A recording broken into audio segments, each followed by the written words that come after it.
Hello everyone, हामी चाहिँ आज केमिकल रियाक्सन्समा इम्पोर्टेन्ट कन्सेप्ट्सहरु के छ त्यो कन्सेप्ट्सहरुको बारे स्टडी गर्न गइरहेछौं। पहिलो कुरा के छ भने यहाँनेर फिजिकल चेन्ज भनेको के हो? फिजिकल चेन्ज भनेको चाहिँ यसलाई टेम्पोररी चेन्ज भन्छ। कस्तो त केही समयको लागि मात्रै हुने चेन्ज। जस्तै वाटर आइस भयो, आइस वाटर भयो, वाटर के भयो? ग्यास भयो।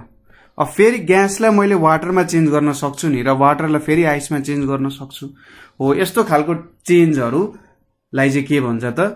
टेम्पोररी चेन्ज, फिजिकल चेन्ज भन्छ। भनेपछि यहाँबाट के देखिन्छ? यो चाहिँ रिभर्सिबल हुन्छ। यो चाहिँ रिभर्सिबल चेन्ज हो। हामीले आइसलाई वाटर बनाए भने फेरि वाटरलाई आइसमा कन्भर्ट गर्न सकिन्छ। यो भयो रिभर्सिबल चेन्ज। जस्तै मैले पानीमा चिनी घोले भने के हुन्छ? त्यो त एउटा नयाँ फिजिकल चेन्ज भयो। अब मैले पानीलाई उडाइदिए, बाष्पीकरण अथवा इभापोरेसन गरिदिए भने त्यो चिनी त्यहीँनिर रहन्छ नि। त्यसैले यस्तो खालको चेन्जलाई चाहिँ फिजिकल चेन्ज अथवा भौतिक परिवर्तन भनेर भनिन्छ। त्यसपछि अर्को आउँछ केमिकल चेन्ज। केमिकल चेन्ज भनेको चाहिँ रासायनिक परिवर्तनै आउने। यो भनेको पर्मानेन्ट चेन्ज।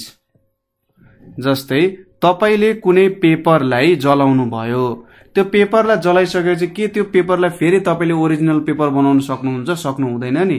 त्यसैगरी दूध जमाएर दही बनाउनु भयो, अब त दहीलाई फेरि दूध बनाउँछु भन्दा सकिन्छ? सकिँदैन। ठीक छ। हो, यस्तो खालको चेन्जलाई चाहिँ पर्मानेन्ट चेन्ज भन्छ र यो इरिभर्सिबल छ। इरिभर्सिबल। ठीक छ। हामीले एक्जाम्पल दिइहाल्यौं, रस्टिङ अफ आइरन। आइरनमा खिया लाग्नु पनि एउटा केमिकल चेन्ज नै हो। अब यसपछि हामीले रियाक्सनको टाइप्सहरु हेर्नु पर्ने हुन्छ। एउटा भनेको एन्डोथर्मिक, अर्को भनेको एक्जोथर्मिक रियाक्सन हुन्छ। दुई प्रकारको रियाक्सनहरु हुन्छ, एन्डोथर्मिक र एक्जोथर्मिक रियाक्सनहरु। एन्डोथर्मिक रियाक्सनमा एब्जर्प्सन अफ हिट हुन्छ। ठीक छ। एन्डोथर्मिकमा एब्जर्प्सन अफ हिट हुन्छ। कस्तो भन्दा त्यो रियाक्सन गर्नको लागि तपाईले रियाक्टेन्ट्सहरु भित्र हिट दिनुपर्ने हुन्छ। रियाक्टेन्ट्सहरुलाई हिट दिएपछि मात्रै त्यहाँनेर रियाक्सन हुन सक्छ। त्यस्तो भनेको एन्डोथर्मिक भयो। एक्जोथर्मिक भनेको चाहिँ कस्तो भयो त? अब इभोल्युसन अफ हिट। यहाँनेर चाहिँ रियाक्सन हुँदाखेरि के हुन्छ? हिट इभल्भ हुन्छ। यस्तो खालको रियाक्सनलाई एन्डोथर्मिक रियाक्सन भन्छ।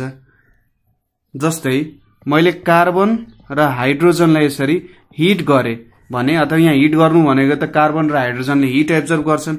यसले यहाँनेर C2H2 फर्म गर्छ, यसलाई एसिटाइलिन भन्छ। ठीक छ।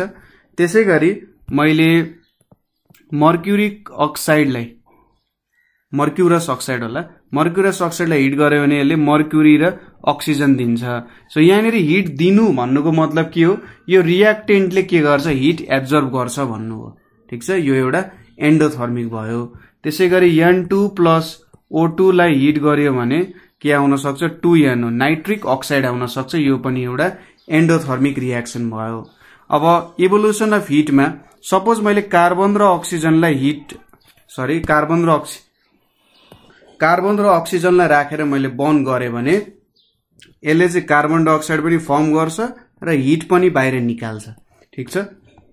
हिट पनि बाहिर निक्लिन्छ।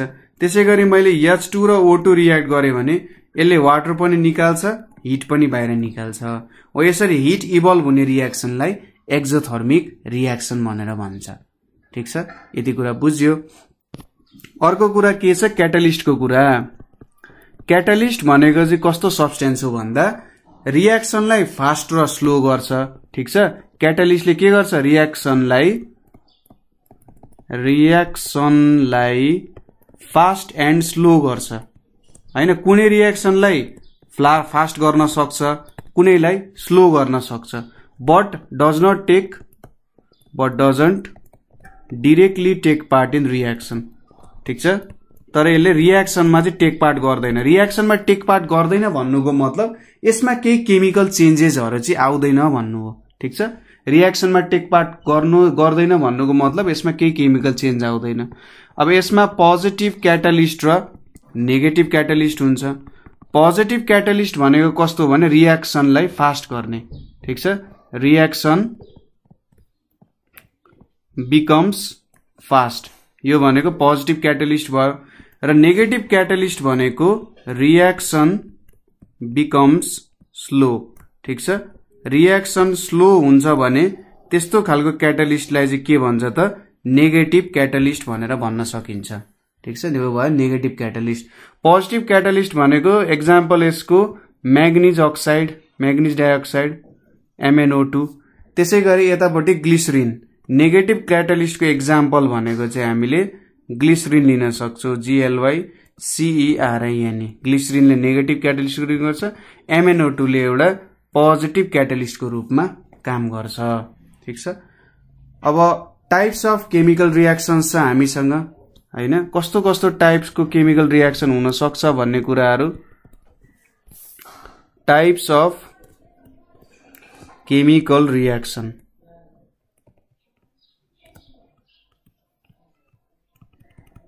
अब केमिकल रियाक्सनको के टाइप्सहरू छ त त्यो कुराहरू हेरौं। पहिलो भनेको कम्बिनेसन रियाक्सन अथवा सिन्थेसिस रियाक्सन भन्छ। कम्बिनेसन और synthesis reaction, synthesis reaction REASYNTHESIS। Combination और सिन्थेसिस रियाक्सन भनेको चाहिँ 2 or more than 2 सब्स्टेन्सेसहरु कम्बाइन हुने, कम्बाइन भएर नयाँ एउटा इलिमेन्ट आउने। जस्तै H2 र O2 चाहिँ रियाक्ट भएर के बन्छ त H2O बन्छ नि। यहाँनेरि दुईटा इलिमेन्ट्सहरु कम्बाइन भयो र एउटा नयाँ इलिमेन्ट्स आयो। यस्तो टाइपको रियाक्सनलाई चाहिँ कम्बिनेसन और सिन्थेसिस रियाक्सन भन्छ। जस्तै यसको अर्को एक्जाम्पल हामीले के पनि लेख्न सक्छौं भने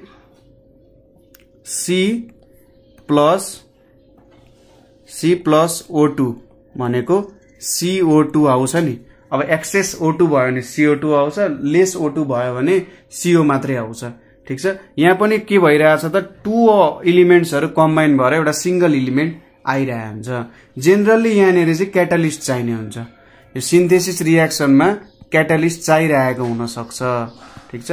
जस्तै H2 र O2 अब इलेक्ट्रिसिटी भएको बेला होला सायद। C+O2 पनि हिट चाहिन्छ थोरै हैन। यसमा चाहिँ के हुन्छ त हामीलाई एउटा क्याटालिस्ट चाहिरहेको हुन सक्छ, कम्बिनेसन रियाक्सन। दोस्रो भनेको चाहिँ हाम्रो डिकम्पोजिसन रियाक्सन, ठीक छ। डिकम्पोजिसन और यसलाई चाहिँ एनालाइसिस रियाक्सन पनि भन्छ है। डिकम्पोजिसनलाई एनालाइसिस रियाक्सन पनि भन्छ। डिकम्पोजिसन रियाक्सनमा के हुन्छ भने एउटा कम्पाउन्ड चाहिँ 2 or more than 2 कम्पाउन्ड्समा टुक्रिन्छ। ठ्याक्कै कम्बिनेसनको उल्टो।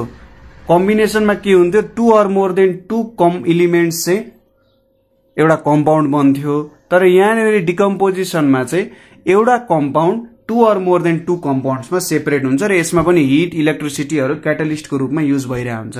जस्तै क्याल्सियम कार्बोनेटलाई मैले हिट गरे भने यसले के बनाउँछ त क्याल्सियम अक्साइड र CO2 बनाउँछ। यहाँनेर एउटा कम्पाउन्ड चाहिँ के भयो दुईटा कम्पाउन्डमा चेन्ज भयो, यो एउटा डिकम्पोजिसन भयो।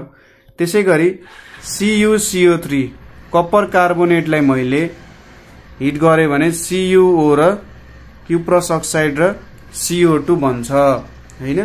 त्यसैगरी क्याल्सियम बाइकार्बोनेटलाई मैले रियाक्ट गरे अथवा हिट गरे भने यसले calcium carbonate plus water plus carbon dioxide दिने काम गर्छ, ठीक छ।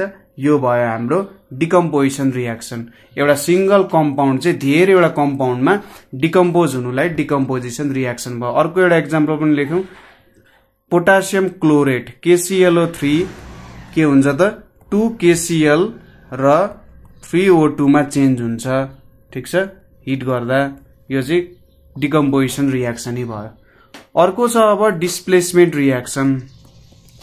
डिस्प्लेसमेन्ट और यसलाई चाहिँ रिप्लेसमेन्ट रियाक्सन पनि भन्छ। डिस्प्लेसमेन्ट और रिप्लेसमेन्ट रियाक्सन भनेको के हो त हाम्रो अर्को टाइपको रियाक्सन भयो। यसमा के हुन्छ एउटा इलिमेन्टले अर्को इलिमेन्टलाई रिप्लेस गरेर त्यहाँनेरि बस्छ। ठीक छ। एउटा एलिमेन्टले अर्को एलिमेन्टलाई त्यहाँनेर रिप्लेस गरेर बस्छ, ठीक छ। एक्जाम्पल हेरेर बुझिन्छ। यसमा सिंगल डिस्प्लेसमेन्ट पनि हुन्छ, सिंगल डिस्प्लेसमेन्ट रियाक्सन पनि हुन्छ, अर्को भनेको डबल डिस्प्लेसमेन्ट पनि हुन्छ, ठीक छ। सिंगल डिस्प्लेसमेन्ट र डबल डिस्प्लेसमेन्ट। अब सिंगल डिस्प्लेसमेन्टमा के हुन्छ भने सपोज Zn प्लस H2SO4 गरियो, ठीक छ। यो चाहिँ डाइल्युट H2SO4 हो। यहाँनेरि ZnSO4 प्लस H2 हुन्छ। यहाँनेरि के भयो, Zn ले H2 लाई रिप्लेस गर्यो र SO4 को ठाउँमा बस्यो, H2 एक्लै भयो नि। सो यसरी हामीले Zn ले H2 लाई रिप्लेस गरेर ZnSO4 बनायौं र H2 अब छुट्टै एउटा फ्री रेडिकल जस्तो अथवा फ्री मोलिक्युल जस्तो भयो। यो कुनै अरूसँग त्यहाँनेरि जोडिन गएन भने यो सिंगल डिस्प्लेसमेन्ट रियाक्सन भयो। अब डबल डिस्प्लेसमेन्टमा के हुन्छ, सपोज AgNO3 प्लस CaCl2 भयो भने यहाँनेरि Ag ले Ca लाई रिप्लेस गर्छ र Ca ले NO3 लाई रिप्लेस गर्छ र यहाँनेरि के बन्छ, AgCl बन्छ र CaNO3 होल ट्वाइस बन्छ, ठीक छ। AgCl बन्छ र CaNO3 होल ट्वाइस बन्छ। त्यसैगरी Na2CO3 र CaCl2 रियाक्ट भयो भने यसले 2NaCl र CaCO3 बन्छ यहाँनेरि, ठीक छ। Na ले Ca लाई रिप्लेस गर्छ, Ca ले CO3 लाई रिप्लेस गरेर Na ले Ca लाई रिप्लेस गर्छ। अथवा कसरी बुझ्न सकिन्छ भने Ca को ठाउँमा Na बस्छ हैन। यो ठ्याक्कै यिनीहरुले आफ्नो पोजिसन एक्सचेन्ज गर्छन्, ठीक छ। जस्तै यहाँनेरि पनि Ag र Ca ले आफ्नो पोजिसन रिप्लेस मात्रै गर्छन्। यसरी रिप्लेस गरेर बसेपछि यहाँनेरि डबल डिस्प्लेसमेन्ट हुन्छ। डबल डिस्प्लेसमेन्ट र सिंगल डिस्प्लेसमेन्ट भयो। अर्को छ acid base reaction. Acid base reaction और यसलाई चाहिँ न्यूट्रलाइजेसन रियाक्सन पनि भन्छ। एसिड बेस और न्यूट्रलाइजेसन रियाक्सन। यसमा चाहिँ के हुन्छ भने एसिड र बेस रियाक्ट भएर साल्ट र वाटर फर्म गर्ने हो, ठीक छ। सिम्पल कुरा छ। जस्तै NaOH र HCl रियाक्ट भयो भने यसले NaCl र H2O फर्म गर्छ। त्यसैगरी NH4OH र H2SO4 रियाक्ट भयो भने NH4 र H2O फर्म हुन्छ हैन। एमोनियम सल्फेट र वाटर फर्म हुन्छ, साल्ट र वाटरै फर्म भयो, ठीक छ। यसरी चाहिँ साल्ट र वाटर फर्म हुने प्रोसेसलाई एसिड र बेस रियाक्ट भएर यसलाई एसिड बेस रियाक्सन और न्यूट्रलाइजेसन रियाक्सन पनि भन्छ। अर्को छ पोलिमेराइजेसन रियाक्सन। पोलिमेराइजेसन रियाक्सन भनेर पनि छ। पोलिमेराइजेसन रियाक्सनमा के हुन्छ, सानो सानो स्मलर मोलिक्युल्सहरु बिस्तारै जोइन हुँदै हुँदै के बन्छ त कम्प्लेक्स एन्ड लार्ज मोलिक्युल बन्छ। Complex and large molecule form हुन्छ र यस्तो टाइपको रियाक्सनलाई चाहिँ पोलिमेराइजेसन रियाक्सन भनेर भन्छ। स्मलर मोलिक्युल्सहरु जस्तै तपाईले देख्ने प्लास्टिकहरु हुन्छ नि, यो प्लास्टिकहरुमा चाहिँ पोलिमेराइजेसन रियाक्सनहरु भइरहेको हुन्छ। प्लास्टिक फर्मेसनहरुमा पोलिमेराइजेसन रियाक्सनहरु भइरहेको हुन्छ। त्यसैगरी एसिटाइलिन बेन्जिनहरु बन्ने रियाक्सनहरु चाहिँ के हो त पोलिमेराइजेसन रियाक्सनहरु हो। त्यसैगरी अर्को भनेको आइसोमेरिजम रियाक्सन अथवा आइसोमेरिजम और रिएरेन्जमेन्ट भन्छ। यहाँनेरि चाहिँ के हुन्छ भने सपोज एलिमेन्ट्सहरुको मोलिकुलर फर्मुला सेम हुन्छ तर यिनीहरु एक अर्कासँग डिफरेन्ट ठाउँमा जोडिरहेका हुन्छन्, ठीक छ। एलिमेन्ट्सहरुको मोलिकुलर फर्मुला सेम हुन्छ तर जोडिने ठाउँ बेग्लै बेग्लै भएर के भइदिन्छ, नयाँ खालको एलिमेन्ट्स भइदिन्छ। जस्तै NH4CNO भन्ने छ एमोनियम साइनेट। एमोनियम साइनेटलाई हिट गर्यो भने NH2CO NH2 बन्छ। यहाँनेरि हेर्नुस् त यो भनेको युरिया हो। यसमा के छ त मोलिकुलर फर्मुला सेम छ तर यहाँनेरि रिएरेन्जमेन्ट भएको छ। रिएरेन्जमेन्ट भएर नयाँ खालको एलिमेन्ट आयो, त्यसलाई चाहिँ युरिया भनेर भनियो है। थोरै यहाँनेरि अब हामीले मोल कन्सेप्टको बारे पनि हेरौं। यति कुरा त बुझ्यो रियाक्सन। मोल कन्सेप्ट भनेको चाहिँ एभोगाड्रो भन्ने नम्बरले दिएको हो, मान्छेले दिएको हो र उनले बनाएको चाहिँ एभोगाड्रोज नम्बर एभोगाड्रोज है एभोगाड्रोज नम्बर भनेर दिए तिनले। यदि कुनै पनि कलेक्सनमा 6.023 into 10 to the power 23 वटा एटम्स और मोलिक्युल्स और आयोन्स, ठीक छ, यदि कुनै पनि कलेक्सन अफ पार्टिकल्सहरु यति छन् भने यसलाई चाहिँ मोल भनेर अथवा 1 मोल भनेर भन्ने गरिन्छ, ठीक छ। 1 मोल अफ सब्स्टेन्समा चाहिँ यतिवटा पार्टिकल्सहरु हुन्छ। मोल कसरी क्याल्कुलेट गरिन्छ भने कुनै कुराको मोलिकुलर मास झिक्ने, त्यसलाई ग्राममा रिप्रेजेन्ट गर्ने र त्यति ग्राममा चाहिँ 1 मोल हुन्छ। जस्तै वाटरको कुरा गरौं, H2O छ, यसको मोलिकुलर मास भनेको 2 into 1 plus 16 भनेको 18 हुन्छ। अब 18 लाई मैले ग्राममा रिप्रेजेन्ट गरे भने 18 ग्राम हुन्छ नि। 18 ग्राम H2O मा चाहिँ 1 मोल सब्स्टेन्स हुन्छ। 1 मोलमै भनेपछि यतिवटा मोलिकुल हुन्छ भन्न खोजे हो। त्यसैगरी CO2 मा हेरे, CO2 मा कार्बनको कति छ 12, अक्सिजन यहाँ के भयो 32 भयो। 12 plus 32 भनेको 44 भयो। 44 लाई मैले ग्राममा लेख्यो भने 44 ग्राम हुन्छ नि। 44 ग्राम CO2 मा चाहिँ 6.023 into 10 to the power 23 molecules हुन्छ अथवा यहाँनेरि 1 मोल अफ सब्स्टेन्स हुन्छ है भन्ने कुरा बुझ्न सकिन्छ, ठीक छ। यही कुरा हो हामीले बुझ्नुपर्ने मेन कन्सेप्ट भनेको। सो यहाँनेरि हामीले रियाक्सनको केही इम्पोर्टेन्ट कन्सेप्ट्सहरु हेर्यौं र यो रियाक्सन्सहरुको क्वेशन्सहरुमा तपाईहरुलाई धेरै हेल्प गर्छ है। यो कुराहरु चाहिँ तपाईहरुले बुझ्नुपर्ने हुन्छ, याद गर्नुपर्ने हुन्छ, ठीक छ। सो आजको लागि यति नै। Thank you for watching.